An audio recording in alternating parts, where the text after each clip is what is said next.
आगे बढ़ते हैं। बहुत बढ़िया, मौज आ रही है। तो भाई इसके अंदर ना खिलजी डायनेस्टी को हम कंप्लीट कर चुके थे और आज की क्लास में हम तुगलक वंश की कोशिश करेंगे कि तुगलक वंश के एक दो रूलर को कंप्लीट कर दें। तो हेडिंग आपकी होनी चाहिए।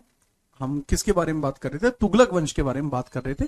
तुगलकाबाद की स्थापना जो है मैंने वो करा दी थी और अब हेडिंग आपकी हो जानी चाहिए गयासुद्दीन तुगलक। हेडिंग डाल लीजिए गयासुद्दीन तुगलक और फिर हम स्टार्ट करते हैं फटाफट।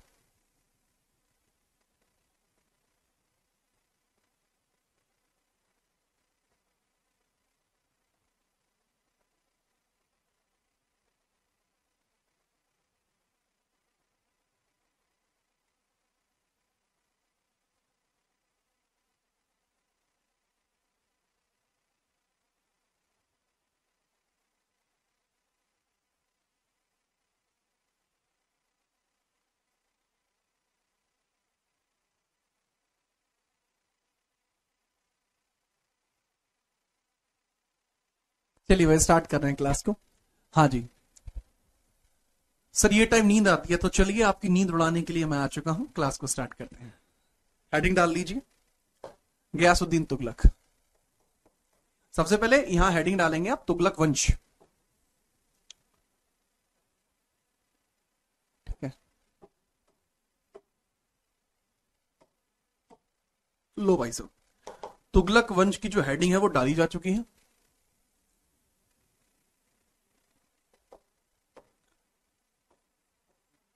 तुगलक वंश, तुगलक डायनेस्टी। जी हाँ।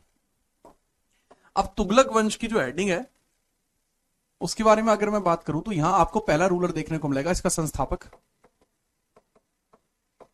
संस्थापक इसका देखने को मिलेगा, फाउंडर इसका देखने को मिलेगा आपको। फाउंडर, इसका जो फाउंडर है वो देखने को मिलता है, दैट इज गयासुद्दीन तुगलक। गयासुद्दीन तुगलक। ठीक है, इसके बारे में बहुत सारी बातें मैं ऑलरेडी कर चुका था गयासुद्दीन के बारे में। तो अब बाबू इसके बारे में इंपोर्टेंट पॉइंट लिख लीजिए। इंपोर्टेंट पॉइंट, इसके द्वारा किए गए प्रमुख कार्य। कार्य इसके द्वारा क्या क्या किया जाता है? दीवाने इंशा की स्थापना इसके द्वारा की गई। दीवाने इंशा, दीवाने इंशा, दीवाने इंशा, या इसी को कहा गया दीवाने अशरफ और दीवाने कजा मलिक। ठीक है, दीवाने कजा मलिक, दीवाने कजा मलिक, दीवाने इंशा और दीवाने कजा मलिक की स्थापना इसने करी है। ठीक है, जिस बच्चे को स्टैटिक जीके को लेकर डाउट आ रहा है, आज की क्लास के लास्ट के 5 मिनट में मैं अपना एक स्ट्रेटेजिकल सेशन रख लूंगा। स्ट्रेटेजिकल सेशन का मतलब क्या है? क्लास जब एंड करेंगे तो थोड़ी बहुत बात कर लेंगे आप लोगों से स्टैटिक जीके को लेकर, जो भी दिक्कत तुम्हें आ रही है। ठीक है, जो भी दिक्कत होगी उसका प्रावधान साथ के साथ क्लास में करा दूंगा कि भाई ये दिक्कत है, ये कर लो, उससे हम बात कर देंगे। ठीक है, लेकिन बेटा अभी अभी फिलहाल में यहां ध्यान दो। ठीक है, पहले पढ़ने पे ध्यान दो, मैं फिर आपकी बात पर पूरा ध्यान दूंगा। ठीक है, पहले आप यहां ध्यान दो प्लीज। अब दीवाने इंशा जो है, दीवाने इंशा है बच्चे, दीवाने इंशा, दीवाने इंशा ये एक तरीके का पोस्टल डिपार्टमेंट था। दीवाने इंशा को ही अशरफ भी बोलते हैं, इसको अशरफ भी बोला गया। दीवाने इंशा या अशरफ ये एक तरीके का पोस्टल डिपार्टमेंट था। पोस्टल डिपार्टमेंट था, पोस्टल डिपार्टमेंट। पोस्टल डिपार्टमेंट का मतलब है बाबू कि ये एक प्रकार का क्या है? पोस्टल का मतलब है डाक विभाग है एक तरीके का, है जी। क्या है? डाक विभाग है एक तरीके का, डाक विभाग। डाक विभाग है एक तरीके का, तो उसका थोड़ा सा ध्यान रख सकते हैं आप इसमें पूरा। नेक्स्ट इसके अंदर हम बात करेंगे दीवान ए कजा मलिक। दीवान ए कजा मलिक, दीवान ए कजा मलिक। तो दीवान ए कजा मलिक जो है इसमें, उसके बारे में थोड़ा सा ध्यान रखना कि दीवान ए कजा मलिक होता है जी। ठीक है, दीवान ए कजा मलिक ये किस तरीके का? ये एक न्याय विभाग है, न्याय विभाग, जस्टिस के लिए है। ठीक है, इसमें बैठने वाला जो व्यक्ति था वो काजी कहलाता था। A person who sit in this was known as qazi. काजी बैठते थे इसमें। ठीक है, अब गयासुद्दीन तुगलक के बारे में थोड़ी थोड़ी बातें आप याद रखेंगे। जैसे इसका एक पुत्र भी था, गयासुद्दीन तुगलक का एक पुत्र भी आपको देखने को मिलता है। इसका एक पुत्र भी है, पुत्र, इसका सन भी आपको देखने को मिलता है, जिसका नाम है जौना खान। इसके बेटे का नाम क्या है? जौना खान, जौना खान। मैं अपने शब्दों को बहुत स्पष्ट कर देता हूं, मैं जौना बोल रहा हूं ना कि जूना। मैं जौना बोल रहा हूं ना कि जूना। प्लीज याद रखिए, मैंने जौना बोला है। तो जौना खान आपको यहां देखने को मिल जाएगा, जौना खान। अब जौना खान कोई और नहीं बल्कि मोहम्मद बिन तुगलक है। यही व्यक्ति है जिसका नाम मोहम्मद बिन तुगलक भी है। It is also known as Mohammad bin Tughlaq. इसका बेटा है वो। तो इसमें ना एक बहुत इंपॉर्टेंट सी पॉइंट आपको देखने को मिलता है, और वो पॉइंट क्या है कि ये ना जौना खान को भेजता है कहां भला? जौना खान को 1323 में भेजता है वारंगल के अभियान पर। 1321 से लेकर और 23 के बीच में वारंगल अभियान चलता है। किसका? तुगलक वंश का वारंगल अभियान। तुगलक वंश का वारंगल अभियान। तुगलक वंश का वारंगल अभियान। वारंगल अभियान, वारंगल एक्सपीडिशन चलता है। किसका? तुगलक डायनेस्टी का वारंगल एक्सपीडिशन। वारंगल एक्सपीडिशन। अब इस वारंगल एक्सपीडिशन पे बहुत सारी चीजें क्रिएट होती हैं राजीव भाई। अब इस वारंगल एक्सपीडिशन में बहुत सारी चीजें क्लियर होती हैं, और वो बहुत सारी चीजें कुछ इस प्रकार से क्लियर होती हैं कि भाई वारंगल एक्सपीडिशन है, वारंगल एक्सपीडिशन है तुगलक वंश का। तो इस पे नेता कौन है या कमांडर कौन है? कमांडर कौन है? कमांडर यानी सेनापति यहां कौन है? तो सर सेनापति इसमें जाता है कौन भला? जौना खान। जौना खान, जौना खान जाता है। जौना खान। तो जौना खान वारंगल पर कब्जा कर लेता है। जौना खान वारंगल पर कब्जा कर लेता है। तो याद रखना, यह वारंगल पर कब्जा कर लेता है। सफलतापूर्वक कब्जा। सफलतापूर्वक कब्जा किया। That was successful. सक्सेसफुल इसके ऊपर कब्जा कर लिया जाता है। और इसी में आपको याद रखनी है कि जौना खान को यही एक उपाधि मिलती है। किसकी उपाधि? उलूग खान की उपाधि। तो इस बात से खुश होकर इसको उलूग खान की उपाधि मिली। ठीक है, उलूग खान की उपाधि। उलूग खान की उपाधि। उलूग खान की उपाधि। उलूग खान की उपाधि इसको देखने को मिल जाएगी। किसको? जौना खान को। तो जौना खान को उलूग खान की उपाधि मिली। एक अच्छा कमांडर होने के लिए उलूग की उपाधि मिलती है। उलूग। ठीक है, याद रखना बेटा। जब ये नोट हो जाए बता देना, फिर हम आगे बढ़ेंगे। और बताओ जीवन में क्या चल रहा है? सर करंट अफेयर का बता दो। हाँ गुरप्रीत, करंट अफेयर के बारे में बात कर लूंगा, क्लास के एंड में बात करेंगे अपन। निश्चित रहिए, करंट अफेयर की जिम्मेदारी मैं लेता हूं। ठीक है जिम्मेदारी लेते हैं भाई हम तो। हाँ ठीक है। अच्छा, जब ये नोट हो जाए तो बता देना कि हाँ सर नोट कर लिया है। तो ये कुछ इंपोर्टेंट इवेंट है। ठीक है, पहला इवेंट आप ये लिखेंगे कौन कौन से इसने मुख्यालय बनवाए हैं, फिर लिखेंगे ये वाला इवेंट, और देन हम आगे बढ़ेंगे। देन हम आगे बढ़ेंगे। सर पड़ोसी ने गाना चला रखा है डीजे पर। कौन सा? रोहित बेटा, कौन सा गाना चला रखा है पड़ोसी ने? ठीक है, गाना बताओ तो मैं मानू भी कि हाँ भाई चीता गाना है कोई। नोटेड। नेक्स्ट आगे बढ़िए, आगे क्या होता है? Next page. और नेक्स्ट पेज पे समझना कि गयासुद्दीन तुगलक की जो डेथ है वो बड़ी ही मतलब इंटरेस्टिंग सर्कमस्टांसेस में होती है। मतलब इसका बेटा जिसके लिए इसने अपने पूरे जीवन भर कमाई की, वही इसकी हत्या कर देगा। अब वो समझिए कैसे होता है। तो बात है, बहुत इंटरेस्टिंग बात शुरू होती है। यहां से एक क्लैश शुरू होता है, विवाद शुरू होता है। निजामुद्दीन औलिया और गयासुद्दीन तुगलक के मध्य एक विवाद की शुरुआत होती है। निजामुद्दीन औलिया, निजामुद्दीन औलिया एक सूफी संत है। आदमी ठीक है यार, निजामुद्दीन औलिया। निजामुद्दीन औलिया व गयासुद्दीन तुगलक के मध्य विवाद। गयासुद्दीन तुगलक के मध्य विवाद। तुगलक के मध्य विवाद। अब इस विवाद या डिस्प्यूट्स का मतलब समझ लीजिए। डिस्प्यूट्स बिटवीन, हेडिंग है disputes between, between Ghiyasuddin Tughlaq, Ghiyasuddin Tughlaq and एनएम औलिया, निजामुद्दीन औलिया, औलिया। विवाद क्या है? विवाद दरअसल ये था कि जो निजामुद्दीन औलिया हैं, इन्होंने खुसरो खान से, जब वो दिल्ली सल्तनत का सुल्तान था, उससे 5 लाख टंका उधार दिए थे। निजामुद्दीन औलिया ने खुसरो खान से, इन्होंने खुसरो खान से, खुसरो खान तो आप जानते ही हो ना, खुसरो खान खिलजी वंश का अंतिम रूलर रहा था ये। तो खुसरो खान ने खुसरो खान से 5 लाख टंका लिए थे, 5 लाख टंका उधार लिए थे, उधार। तो निजामुद्दीन औलिया टेक लोन ऑफ 5 लाख टंका फ्रॉम खुसरो खान। खुसरो खान मतलब गयासुद्दीन तुगलक से जो पहले रूलर था वो खुसरो खान था। निजामुद्दीन औलिया कौन है भाई? ये एक सूफी संत है और काफी प्रभावशाली व्यक्ति हैं। एक सूफी संत है और दिल्ली में बहुत फेमस है, एक वर्चस्वधारी व्यक्तित्व है इनका, बहुत हैवी व्यक्तित्व है। सूफी कौन होते हैं? सूफी वो लोग होते हैं जिनका मानना यह होता है कि अल्लाह से प्रेम करना ही उनकी इबादत करना है। सूफी संत has a theory to love the god is the worship of the god, ये बेसिकली बात कही जाती है। तो ही वॉज सूफी संत,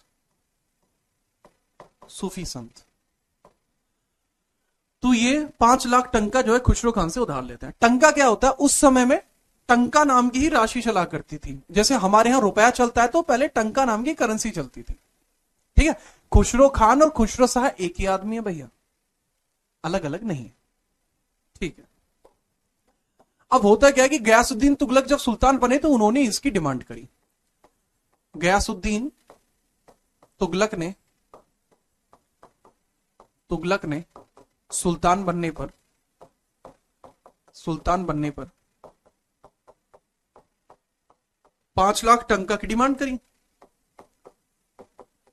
5 लाख टंका पुनः मांगे। लेकिन इसमें निजामुद्दीन औलिया ने मना कर दिया, ठीक है। परंतु निजामुद्दीन औलिया ने मना कर दिया,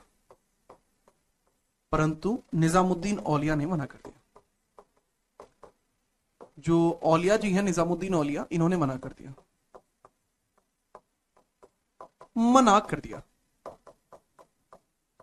कि नहीं, मैं तुम्हें रुपए नहीं दे रहा, ठीक है। तो इसमें लिख लेना औलिया, ठीक है। तो थोड़ा मतलब एक धार्मिक गुरु की तरह है तो थोड़ा हम सम्मान के साथ लिख देते हैं निजामुद्दीन औलिया, ठीक है। रिफ्यूज टू रीपे, उन्होंने कहा कि मेरे हिसाब से मैं तुम्हें रुपए नहीं दे सकता। अब बहुत सारे बच्चों की बात आती है कि सर ये सही था या गलत था। देखो ये गलत था, मैं अगर अपने पर्सपेक्टिव से देखूं, ये तो वही बात होगी कि आपने किसी बैंक से लोन लिया, तो जिस मैनेजर ने आपको लोन दिया था उसका ट्रांसफर हो गया, तो क्या नए मैनेजर को आप रुपए नहीं दोगे? देने पड़ेंगे। लेकिन औलिया ने यहां कुछ सोचकर मना किया था। औलिया का कहना था कि तुम मुझसे रुपए की जो डिमांड कर रहे हो ना, तुम उस रुपए का इस्तेमाल नहीं कर पाओगे, क्योंकि ये विशनरी भी थे, वो भविष्य भी देखते थे। ऐसा कहा जाता है कि निजामुद्दीन औलिया को इन बातों के बारे में पहले से पता था कि क्या होने वाला है, कंसीडरेशन है ये, ठीक है। तो वो मतलब ये अपना अपना लॉजिक है, ठीक है, जो भी हो इसमें। लेकिन यहां पे इस तरीके से विवाद हो गए। इस विवाद के चलते गयासुद्दीन तुगलक ने काफी कोशिश करी कि वो निजामुद्दीन औलिया को दिल्ली से भगा दे, लेकिन जैसा मैंने बताया निजामुद्दीन औलिया एक वर्चस्वधारी व्यक्ति हैं, तो दिल्ली से हिला पाना मामूली बात नहीं थी, तो नहीं हिलाया। तो फिर गयासुद्दीन तुगलक ने सोचा तो चल मैं भाई फिर इसके साथ ना ऐसा करते हैं कि हम इसके साथ मितव्ययी व्यवहार जो है बना लेते हैं, कि मतलब अच्छा आदमी है, हम हाथ मिला लेते हैं, ठीक है, यहां तक। तो अब इसमें क्या हुआ, इसमें एक लॉजिक क्रिएट ये होता है। तो गयासुद्दीन तुगलक ने विवाद को समाप्त किया। जीटी का मतलब है गयासुद्दीन तुगलक, जीटी ने विवाद समाप्त किया,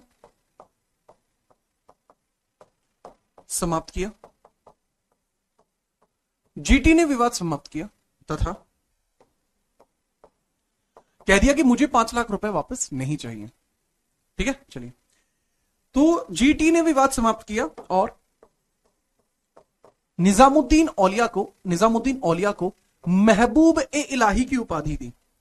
महबूब ए इलाही की उपाधि दी। महबूब ए इलाही की उपाधि दी। इलाही की उपाधि दी। He gives the title of महबूब ए इलाही। कौन सा टाइटल दिया गया? महबूब ए इलाही। महबूब ए इलाही। महबूब ए इलाही की जो टाइटल है वो इनको दे दिया गया। ठीक है, याद रखना। अब ये तो भाई बहुत तगड़ी बात होगी नहीं, ठीक है, हालांकि इसमें कोई दिक्कत नहीं है। अच्छा, इसमें एक स्ट्रेटेजिकल पॉइंट ऑफ व्यू ये भी देख लेना कि जोना खान जो था वो निजामुद्दीन औलिया से बहुत अधिक प्रभावित था और वो निजामुद्दीन औलिया को अपना गुरु मानता था। जोना जो था गयासुद्दीन का बेटा, इसमें एक पॉइंट लिख लेना, जोना खान निजामुद्दीन औलिया से बहुत प्रभावित था। निजामुद्दीन औलिया से प्रभावित था।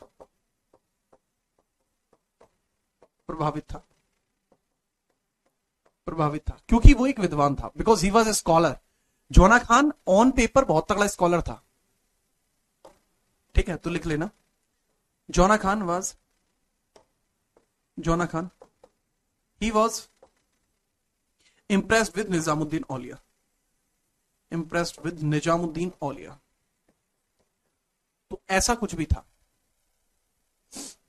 अब इसको लिख लीजिए। सर ये उपाधि का मतलब क्या? महबूब इलाही, यार मतलब अल्लाह से प्यार करने वाला। ठीक है, नोट करिए, फिर आगे बढ़ते हैं।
ठीक है, आगे बढ़ूं। सर निजामुद्दीन स्टेशन इन्हीं के नाम पे है? हाँ भाई, इन्हीं के नाम पे है। आगे बढ़ो। अरे दिल्ली के, मैंने बताया प्रभावशाली व्यक्ति थे यार दिल्ली के। ठीक है, अब बहुत आगे बढ़ो, बहुत जल्दी से। अब होता क्या? 1325 बुगारा खान का विद्रोह। 1325 बुगारा खान का विद्रोह। बुगारा खान विद्रोह। अब बुगारा खान का विद्रोह हो जाता। अब ये बुगारा खान का विद्रोह कहां पर हुआ है आप समझ जाएंगे। पहली बात, ये विद्रोह बुगारा खान ने नहीं किया था, विद्रोह किया था बुगारा खान के बेटों ने। ठीक है, अब बुगारा खान का विद्रोह कहां हुआ है? बुगारा विद्रोह, इसको बुगारा एक्सपीडिशन बोलते हैं। बुगारा रिवोल्ट। बुगारा रिवोल्ट होता है बंगाल में। बुगारा का रिवोल्ट होता है बंगाल में। तो इस बुगारा खान के विद्रोह को दबाने के लिए गयासुद्दीन तुगलक स्वयं बंगाल गया। ठीक है, तो गयासुद्दीन तुगलक स्वयं बंगाल गया। इसके लिए गयासुद्दीन तुगलक स्वयं बंगाल गया।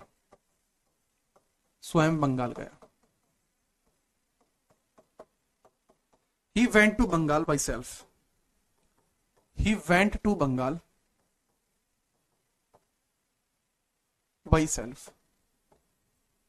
गयासुद्दीन तुगलक खुद बंगाल गया। लेकिन अब यहां मैटर हो गया, जैसे ही वो बंगाल गया यहां दिक्कत हो गई, दूसरी तरफ अलग दिक्कत हो जाती है।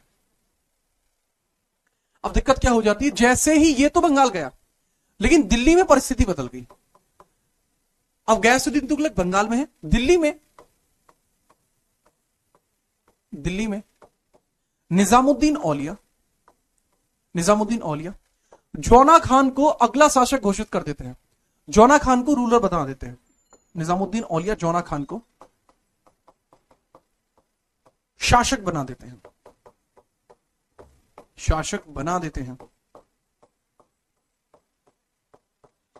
तो निजामुद्दीन औलिया जौना खान को शासक बना देते हैं और जो 5 लाख रुपए की राशि ली थी उसको लोगों में बांट देते हैं ताकि इनकी बात को समर्थन मिले, समझ रहे हो। तथा 5 लाख टंका लोगों में बांट दिया, तथा 5 लाख टंका लोगों में बांट दिया,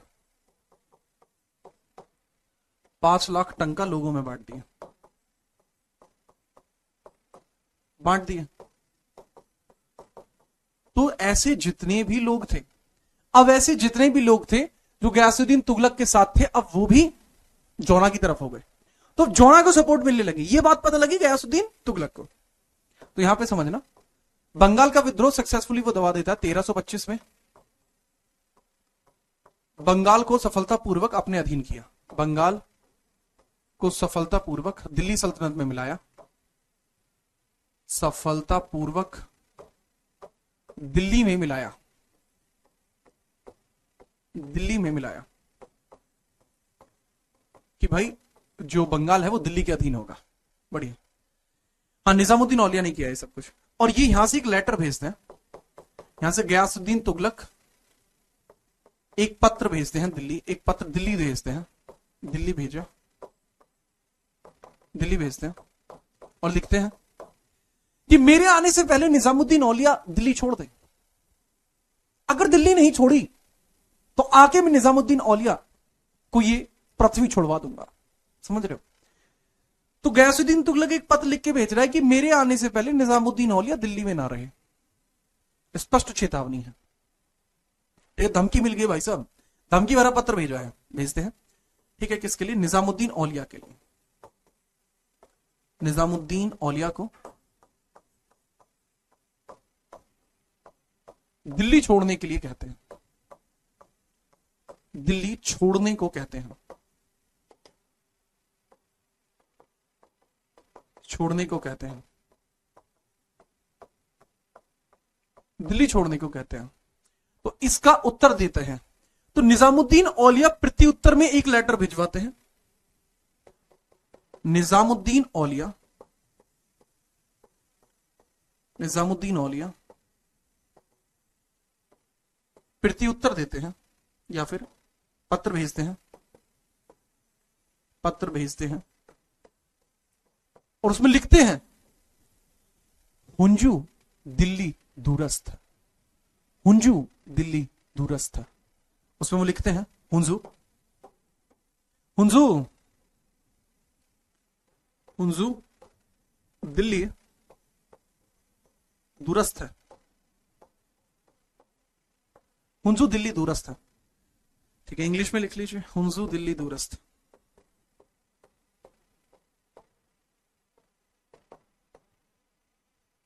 इसका मतलब है हुंजू दिल्ली दूरस्थ का हुजूर दिल्ली अभी दूर है, आप दिल्ली आइए तब बात करते हैं आप क्या कहना चाहते हैं। इसका मतलब है हुजूर दिल्ली अभी दूर है, हुजूर दिल्ली दूर है, दिल्ली दूर है। इसका मतलब है ये कि हुजूर दिल्ली तो बहुत दूर है, हुंजू, हुंजू मतलब ये लिखा है। ठीक है, चलिए। तो कहा कि हुजूर दिल्ली अभी बहुत दूर है। इधर निजामुद्दीन औलिया की बुद्धि खराब होगी कि ये क्या लिख रहा, अरे ये क्या लिख दिया इसने, तो भाई मैटर हो गया। अब जब मैटर हो गया तो निजामुद्दीन औलिया एक और घोषणा करता है कि गयासुद्दीन तुगलक दिल्ली नहीं लौट पाएगा, गयासुद्दीन तुगलक दिल्ली नहीं लौट पाएगा, ये भी बोल दिया। निजामुद्दीन औलिया ने एक और घोषणा की, इन्होंने लिखा कि गयासुद्दीन तुगलक दिल्ली नहीं आएगा, गयासुद्दीन तुगलक दिल्ली नहीं आ पाएगा, नहीं आएगा, गयासुद्दीन तुगलक दिल्ली नहीं आएगा। ठीक है, he will not came to India, sorry he will not came to Delhi, he will not came to Delhi.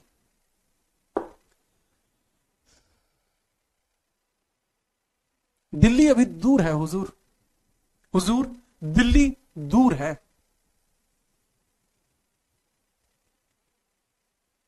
ठीक है, याद रखें।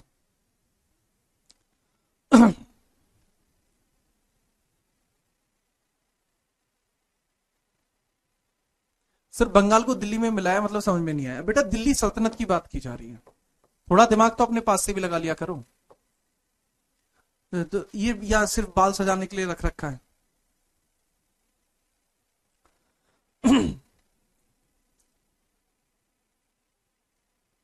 ठीक है,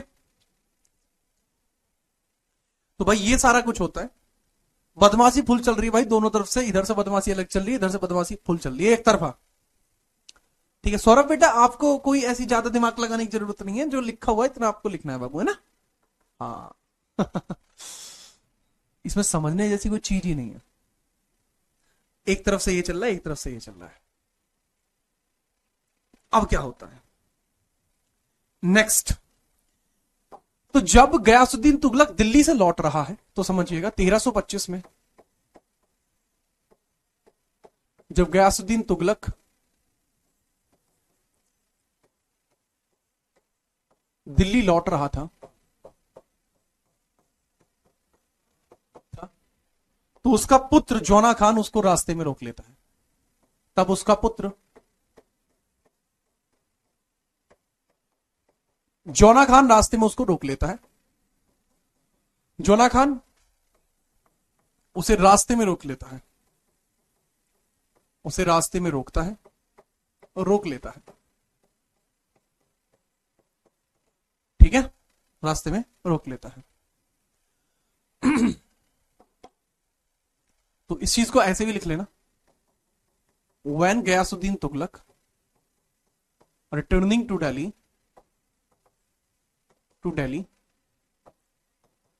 he halted by his son Jauna. बेटा halted का मतलब होता है रोक लेना, halted by his son zona. halt का मतलब होता है HOLT, halt का मतलब होता है किसी जगह पर रुक जाना। अब वो रुक गया, यही हो गया मैटर भाई साहब, अब यही समझना। जोना खान उसको कहता है कि पापा यार ऐसी कोई बात नहीं है यार, मैं थोड़ी राजा बनाऊं यार पापा, आपके होते हुए मैं राजा बनूंगा नहीं। अरे औलिया साहब तो पता नहीं क्या क्या कहते हैं, आप औलिया साहब की बातों पे क्यों ध्यान देते हो। आप मेरी बात सुनो, हम भाई तो राजा आप ही हो, मैं तो आपका सेवक हूं जी, आपका पुत्र हूं। तो गयासुद्दीन ने कहा यार बात तो सही है, जब मेरा बेटा जिसको राजा बनाया है जब ये मेरी तरफ है तो मुझे औलिया से क्या मतलब है, दिमाग वाली बात। तो गयासुद्दीन तुगलक जोना खान की बातों में आ गया। तो जोना खान कहता है कि पिताजी आपके लिए मैंने तैयारियां करा रहा हूं, राज में जब तुम आओगे तो एकदम एकदम तगड़ी तैयारी करा रखी है आपकी, आपका स्वागत नहीं महास्वागत करेंगे, आज आप यहां इंतजार कर लो। मैंने तुम्हारे लिए महल बनवा दिया यहां, ठीक है, मतलब दिल्ली के आउटर साइड बनवाया महल, आप यहां रुको और आराम से कल दोनों चलेंगे, मैं भी चलूंगा, गैली रुकूंगा मैं आपके। ठीक है, तो यही षड्यंत्र से, यही षड्यंत्र द्वारा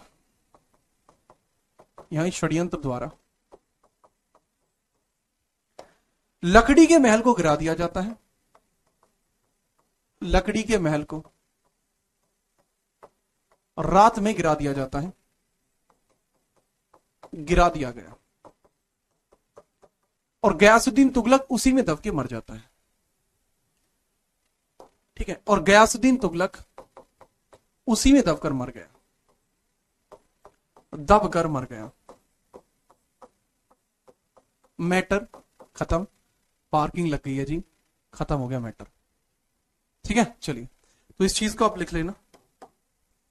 ठीक है, इस चीज को बहुत धुआंधार तरीके से लिखिएगा। By conspiracy Ghiyasuddin Tughlaq died under wooden palace. और ये हत्या किसने की है इसकी, ये जोना खान की कंस्पिरेसी थी, ये जोना खान का प्लान था, जोना खान का प्लान था, ये जोना खान का षड्यंत्र था। तो इसने अपने पिता की हत्या कर दी। It was the conspiracy of Jauna Khan, it was conspiracy of Jauna Khan. ये जोना की कंस्पिरेसी थी, ठीक है, याद रखना। हाँ, अरे सुना है मैंने, सचिन सुना है। और इसी के बाद याद रखना 1325 में, 1325 में Mohammad bin Tughlaq, Mohammad bin Tughlaq, Tughlaq also known as AKA, ये रहन तो ऑल्सो उर्फ जौना खान रूलर बना, उर्फ जौना खान शासक बना, जौना खान शासक बना, became ruler.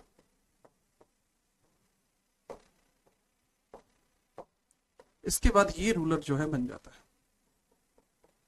He became ruler. बड़ा ही दुष्ट बेटा था, अरे हाँ भाई, ठीक है, याद रखना। अब ये बन चुका है रूलर। जी भाई साहब, अब अगर आपको ये बात समझ में आई है, हेडिंग डाल लीजिए मोहम्मद बिन तुगलक, जिसको पागल राजा कहा जाता है, मैड किंग। ठीक है, नोट करिए, आगे बढ़ते हैं। पितृहंता बोलते हैं जो पिता की हत्या करता हो।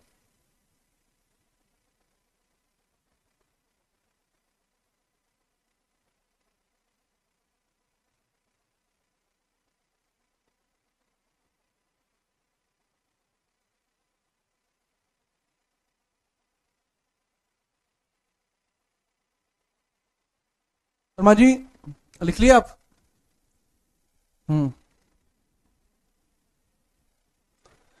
अब भाई ये चीज आपकी समझ में आ गई है तो हेडिंग डाल लीजिए मोहम्मद बिन तुगलक।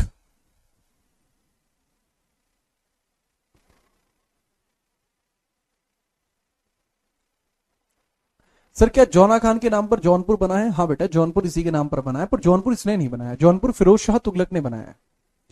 सर इसमें बात आती है कि सर निजामुद्दीन औलिया का क्या फायदा हुआ? वो चीज मतलब एक अनसॉल्व्ड मिस्ट्री है, क्योंकि निजामुद्दीन औलिया की डेथ भी 1325 में हो गई। ठीक है, वो भी काफी मतलब आश्चर्यजनक तरीके से हुई थी। अब लिख लीजिए अगला शासक कौन है अपना, मोहम्मद बिन तुगलक। बिन तुगलक ये भी चीता था भाई, मोहम्मद बिन तुगलक, बिन तुगलक, मोहम्मद बिन तुगलक। तो अब अगर मैं मोहम्मद बिन तुगलक की बात करूं तो इसका टेन्योर समझिएगा, इसका कार्यकाल कितना था। सर कार्यकाल 1325 से 51। ठीक है, याद रखना 1325 से लेके 51। इसके उपनाम बड़े फेमस हैं इतिहास में। इसके उपनाम और उपाधियों से बहुत सवाल बनते हैं कि इसके उपनाम या उपाधियां क्या है। इसके उपनाम अथवा उपाधियों से लेकर बहुत सवाल बनते हैं। उपनाम या उपाधियां, बहुत सवाल बनेंगे। तो इसके उपनाम या उपाधियों को लेकर बहुत ज्यादा चीजें आपको देखने को मिलेंगी। जैसे इसको रक्त पिपासु कहा जाता है, और रक्त पिपासु मूर्ख बुद्धिमान राजा, मूर्ख अपनी छवि सुधार। तो मूर्ख बुद्धिमान राजा, मूर्ख बुद्धिमान राजा, पागल राजा। ठीक है, उलूग खान, उलूग खान। तो ये इसकी उपाधियां या लोगों के द्वारा इसको शब्द कहे जाते थे। ठीक है, अब पागल यानी मैड होता है भाई। ठीक है, याद रखना। रक्त पिपासु ब्लड सकर, लोगों का खून पीने वाला दुष्ट। मूर्ख बुद्धिमान मैडवाइस किंग, पागल राजा मैड किंग, और उलूग खान भी इसको कहा जाता है। उलूग खान कैसे कहा जाता है वो चीज मैं आपको बता चुका हूं। ठीक है, इसको स्वप्नशील भी कहा जाता है, जो सपने देखता था बड़े बड़े, ऑन ग्राउंड कुछ नहीं करता था, स्वप्नशील। डे ड्रीमर, ड्रीमर किंग भी इसको कहा जाता है, ड्रीमर। स्वप्नशील सपने देखता था। ठीक है, चलिए, तो ये इसके नाम हो गए। अब मोहम्मद बिन तुगलक के द्वारा किए गए प्रमुख कार्य, इसके द्वारा किए गए प्रमुख कार्य। किए गए प्रमुख कार्य, कि क्या क्या प्रमुख कार्य इसने किए हैं। Important works, important works. जिससे पहले मैं इसके इंपोर्टेंट वर्क्स बता दूं, मैं आपको बता दूं कि आदमी बहुत क्लासिक था, एक विद्वान था, ये स्कॉलर था भाई। बुद्धिमान कैसे हो गया अगर मूर्ख? भाई बहुत पढ़ा लिखा था, स्कॉलर था, स्कॉलर, स्कॉलर था। स्कॉलर यानी बुद्धिमान था, कई भाषाएं आती थी इसको, संस्कृत भी आती थी इसको, बुद्धिमान था एकदम, इसको कई भाषाएं आती थी। एग्रीकल्चर का बहुत अच्छा ज्ञान था इसको, एग्रीकल्चर, फिजिक्स, बहुत तगड़ा ज्ञान था इसको, एग्रीकल्चर का तगड़ा ज्ञान था इसको, एग्रीकल्चर का, फिजिक्स का अच्छा ज्ञान था इसको, खगोल शास्त्री था बहुत बढ़िया, ठीक है। तो इसको नॉलेज बहुत अच्छी थी, कई सारी लैंग्वेज आती थी इसको, लैंग्वेजेस आती थी कई सारी, कृषि बहुत अच्छी आती थी, फिजिक्स अच्छी थी इसकी, रीजनिंग इसकी अच्छी थी, लेकिन किस्मत इसके साथ नहीं थी। आपने वो डायलॉग तो सुना होगा, ठीक है, खुदा मेहरबान तो गधा पहलवान। इसका एक ऑपोजिट भी है, ठीक है, कि खुदा साथ नहीं तो जो बुद्धिमान है वो भी मूर्ख बन जाता है, ठीक है, याद रखना। तो एग्रीकल्चर का विशेष ज्ञान होने की वजह से इसने बहुत सारे इंपॉर्टेंट वर्क एग्रीकल्चर की दिशा में किए, ठीक है। हिस्ट्री का सबसे वाइज किंग था नहीं, पूरी हिस्ट्री का अगर आप मुझसे पूछोगे कि पूरे इतिहास का, सर आपके हिसाब से, देखो सबके पर्सपेक्टिव अलग हो सकते हैं, अगर आप मुझसे पूछोगे कि मेरे हिसाब से इतिहास का सबसे मतलब दिमागदार राजा कौन था, दैट वाज चंद्रगुप्त मौर्य। दूसरा Ashok, Ashok was undisputed first winner. Ashok जितना दिमाग बाकी किसी रूलर में नहीं है। उस आदमी ने जो किया वो कोई रूलर उसके आसपास भी नहीं कर पाया। बहरहाल इस पे लिखिए पहले, अब मैं जहां बात कर रहा हूं यहां पे लिखो। इंपोर्टेंट वर्क में सबसे पहले है, इसके द्वारा आमिर ए कोही की स्थापना की गई। एक डिपार्टमेंट बनवाया था इसने, आमिर ए कोही, इसने एक डिपार्टमेंट बनवाया, आमिर ए कोही डिपार्टमेंट, आमिर ए कोही, आमिर ए कोही डिपार्टमेंट। तो आमिर ए कोही डिपार्टमेंट एक कृषि विभाग था, एक कृषि विभाग था जो इसने बनवाया, that was agriculture department, that was agriculture department जो इसने बनवाया, ठीक है, याद रखना। इसके अलावा इसके द्वारा क्या किया गया, इसने तकव्वी की स्टार्टिंग थी, तकव्वी स्टार्ट की, तकव्वी, तकव्वी क्या होता था, एक तरीके का लोन सिस्टम होता था, ठीक है। तकव्वी एक तरीके का लोन सिस्टम होता था, कृषि पर लोन, कृषि पर लोन, कृषि पर लोन, कृषि पर लोन मिलता था, टकव्वी, टकावी बोलते थे, टकव्वी बोल दीजिए। तीसरी चीज इसने शुरू की, अकाल संहिता, अकाल संहिता स्टार्ट की, इसको बोलते हैं फैमाइन कोड स्टार्ट किया, कि अगर किसी की अकाल की वजह से फसल नष्ट हो जाती है तो उसको हम खामियाजा भुगतेंगे। अकाल पड़ने की वजह से अगर किसी की फसल नष्ट हो जाती है तो उसको हम भुगतेंगे, ठीक है, याद रखना। और इसने फसल चक्र की शुरुआत कराई, फसल चक्र की शुरुआत कराई, फसल चक्र, क्रॉप रोटेशन सिस्टम ये लेकर आया, क्रॉप रोटेशन लेकर आया, क्रॉप रोटेशन सिस्टम लेकर आया, लेकिन एंड ऑफ द डे इसके सारे प्लान फेल हो गए, एंड ऑफ द डे इसके सारे प्लान फेल हो गए। सर लोन देने की परंपरा इसी ने स्टार्ट करी है, देखो कृषि आधारित लोन देने की स्टार्टिंग इसी ने करी है। इसने नहरें खुदवाई, इसने बहुत सारी नहरें बनवाई, लेकिन नहरों का यूज नहीं कर पाया। नहरें इसने बनवाई हैं पर नहरों का यूज नहीं कर पाया, ठीक है। थैंक यू भाई रोहित शर्मा, ठीक है, आप कह रहे हो हिस्ट्री के किंग जीत रहा है भाई साहब, आपका बहुत बहुत आभार। आप लोग मुझे पहचान लेते हो, इतना मेरे लिए पर्याप्त है। किंग विंग रहने दो भाई साहब, मैं तो ऐसे ही ठीक हूं, ठीक है, भाइयों वाली बात है अपनी, सब चल रहा है काम, ठीक है। चलो ये नोट कर लिया आपने। इसके बाद हम आगे बढ़ेंगे कि मोहम्मद बिन तुगलक ने अपने जीवन काल में बहुत सारी गलत डिसीजन लिए जिनकी वजह से वो मारा गया। तो इसके गलत डिसीजंस की बात करते हैं फटाफट।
ठीक है, चलो लगता है बहुत ज्यादा ज्ञान था इसमें। हाँ सर, इससे क्वेश्चन आते हैं एमटीएस में? हाँ भाई आते हैं एमटीएस में, क्वेश्चन क्यों नहीं आते हैं? आगे बढ़ो, नेक्स्ट। अब इसके द्वारा लिए गए 5 विवादास्पद निर्णय, इसके 5 विवादास्पद निर्णय, मोहम्मद बिन तुगलक के 5 विवादास्पद निर्णय, 5 विवादास्पद निर्णय, निर्णय 5 डिस्प्यूटेड ट्रूथ, इसके डिस्प्यूटेड डिसीजंस,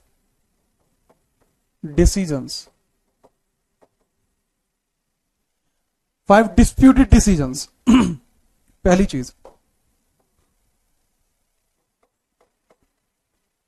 ठीक है, पहली चीज जो सबसे खतरनाक इसने काम करा मैं आपको डायरेक्टली बता देता हूं कि क्या इसने करा, कि 1327 में, लगभग 1327 में, लगभग 1327 में राजधानी को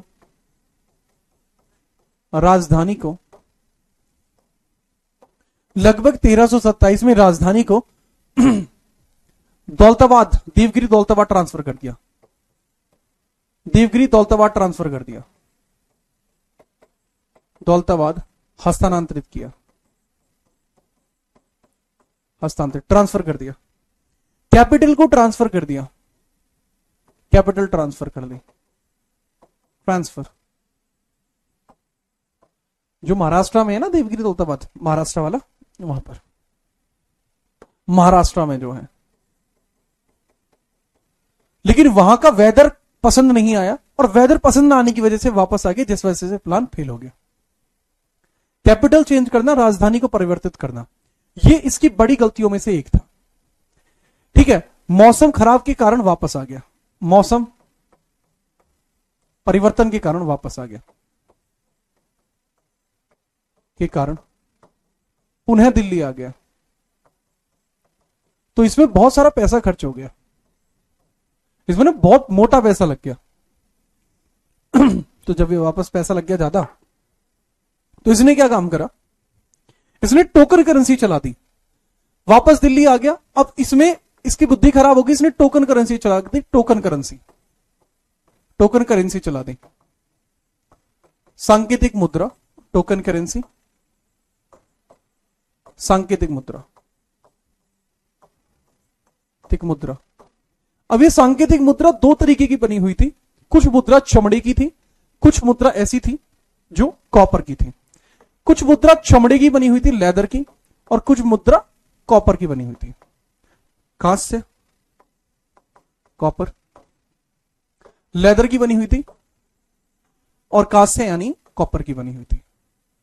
अब लोगों के पास लेदर भी पहले से था, कॉपर भी पहले से था, स्ट्रेटेजी तगड़ी थी इसकी, लेकिन लोगों ने काउंटर फीटिंग स्टार्ट कर दी, बट लोगों ने नकली नोट छाप दिए, क्योंकि टोकन करेंसी के अंदर राजा की मोहर नहीं होती थी। लोगों के पास चमड़ा भी पहले से था, कांस्य भी पहले से था, तो लोगों ने काउंटर फीटिंग कर दी, नकली नोट बना दिए, नकली सिक्के बना दिए। तो यहां नकली सिक्के बनने शुरू हुए, नकली सिक्के बनने शुरू हुए, नकली सिक्के, इसको काउंटर फीटिंग बोलते हैं। काउंटर फीटिंग हो गई। अब काउंटर फीटिंग की वजह से यह प्लान भी फ्लॉप हो गया। मैटर खराब, बुद्धि खराब इसकी। इसने कही कि इतना टैक्स बढ़ा दूंगा कि लोगों को समझ में ना आने कि टैक्स देना है या फिर टैक्स सिर्फ अपनी पूरी सैलरी टैक्स में देनी है। तो भैया यहां हो गया मैटर खराब। इसने दोआब क्षेत्र में टैक्स बढ़ा दिया, दोआब क्षेत्र में टैक्स को 50% बढ़ा दिया, टैक्स प्लस 50% कर दिया, 50% टैक्स बढ़ा दिया। ठीक है, 50% टैक्स बढ़ा दिया, बहुत ज्यादा टैक्स हो गया। अब दोआब क्षेत्र कहां पे भाई, ये गंगा यमुना के दोआब की बात कर रहे हैं, गंगा यमुना वैली, जो हमारे गंगा यमुना क्षेत्र है उसको दोआब बोलते हैं, जो गंगा यमुना क्षेत्र है उसकी बात कर रहे हैं, नॉर्थ इंडिया जहां पे मैं रहता हूं, आप रहते हो, वो सब चीज। तो इधर टैक्स बढ़ा दिया, लेकिन किस्मत इतनी खराब कि अकाल पड़ गया, लोग टैक्स ही नहीं दे पाए। किस्मत खराब थी, अकाल पड़ गया, इसी साल अकाल पड़ गया, लोग टैक्स नहीं दे पाए, इसी साल अकाल पड़ गया। अकाल पड़ा, उल्टा रुपए देने की जगह लोगों ने अकाल संहिता के तहत रुपए ले और लिए, तो इसी साल फेमाइन पड़ गया, फेमाइन क्राइसिस। तो और बुद्धि खराब, इसकी और ज्यादा हालत खराब होती चली, खस्ता हालत होगी। तो इस खस्ता हालत से निपटने के लिए इसने 2 अभियान करे। पहले इसने खुरासान का अभियान किया, खुरासान अभियान, खुरासान अभियान, और एक इसने कराचिल अभियान किया। दोनों फेल हैं ये। कराचिल अभियान, दोनों की डेट याद रखना, ये 1332 में हुआ है, 32-33, और ये 1332-33 में। दोनों ही प्लान फिर फ्लॉप हो गए, क्योंकि खुरासान अगर आप देखोगे, खुरासान है मिडल ईस्ट में, और कराचिल है हिमाचल प्रदेश में। तो खुरासान आपको देखने को मिलता है सर, ये मध्य एशिया में है, मिडल एशिया में है, मध्य एशिया में, मध्य एशिया में, मध्य एशिया में है, अफगानिस्तान के पास, अफगान के पास है, अफगान के पास। तो लोगों ने, इसके सैनिकों ने यहां जाने से मना कर दिया था, सैनिक यहां नहीं गए थे। इसने सैनिकों को एडवांस पेमेंट दे दिया था, सैनिकों को एडवांस पेमेंट दिया था, एडवांस पे दिया था, लेकिन बावजूद उसके एडवांस पेमेंट लेने के बाद भी सैनिक नहीं गए, और फिर से इसकी जिंदगी मोए मोए हो गई। समझिए, एडवांस पेमेंट देने के बाद भी इसके सैनिकों ने वहां जाने से मना कर दिया, कह लगे भाई साहब गर्मी बहुत ज्यादा है यार वहां, ठीक है।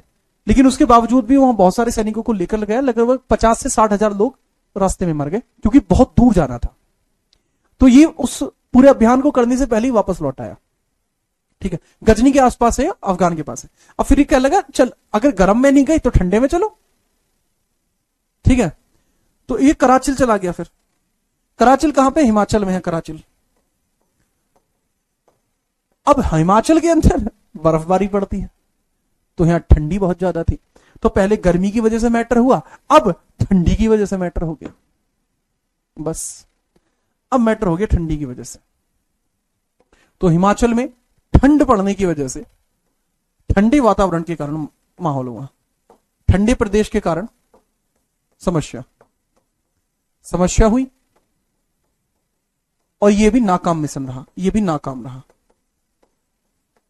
यह भी कैसा रहा, बिल्कुल फेलियर मिशन रहा। प्लीज इसको नोट करिए, फिर आगे बढ़ते हैं।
ठीक है, याद रखना सर। इसका छीटपाक डमडम हो गया, हाँ भाई रोहित, ठीक है।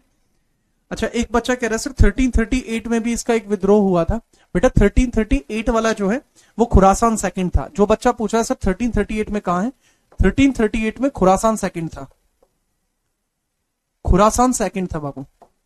कराचिल जो है बाबू वो 1333 में ही हुआ था, दैट इज डिफाइंड। ये खुरासान का पहला 32-33 में हुआ था और दूसरा 1338 में हुआ था, ठीक है। चलिए, तो ये इसमें कुछ मैटर हुआ है। इसके बाद आप अगली जो पॉइंट लिस्ट में लिखेंगे, अगला पॉइंट लिखेंगे, मोहम्मद बिन तुगलक का जो डिक्लाइन कैसे हुआ, decline of MBT, Mohammad bin Tughlaq का अंत कैसे हुआ, तो लिख लीजिए एमबीटी का दमन, एमबीटी का दमन कैसे होगा वो अगली क्लास में देखेंगे, ठीक है। चलो, और वो जो स्टैटिक जीके के बारे में मैं डिस्कशन के लिए बोल रहा था भाई, वो डिस्कशन हम अगली क्लास में कराएंगे, क्योंकि अभी मेरी कंटिन्यूअसली क्लास है ना, अगली क्लास मेरी कंटिन्यूअसली है, तो इस वजह से मुझे क्लास यहां पे रोकनी पड़ेगी। हाँ, अगली क्लास में जब हम लेंगे, कल आपकी क्लास होगी, तब हम उस बारे में बात कर लेंगे, ठीक है, याद रखना। डिस्प्रेशन में चला गया था बेचारा, कोई बात नहीं, देख लेंगे इसको भी क्या हुआ था इसके साथ, लेकिन वो हम कल देखेंगे। आज की क्लास यहीं तक, उम्मीद है आपको समझ आया होगा, बढ़िया तरीके से आप पढ़े होंगे, और हम स्टार्ट करेंगे अगली क्लास को धुआंधार तरीके से। तब तक के लिए मौज लो, स्वाद लो, जीवन एकदम मजबूत चलना चाहिए, और जो घर वालों को सपना दिखाया वो सपना पूरा करके दिखाओ। अच्छा, दूसरी बात ये, आप आराम से ना एकदम डाउन टू अर्थ होके पढ़िए।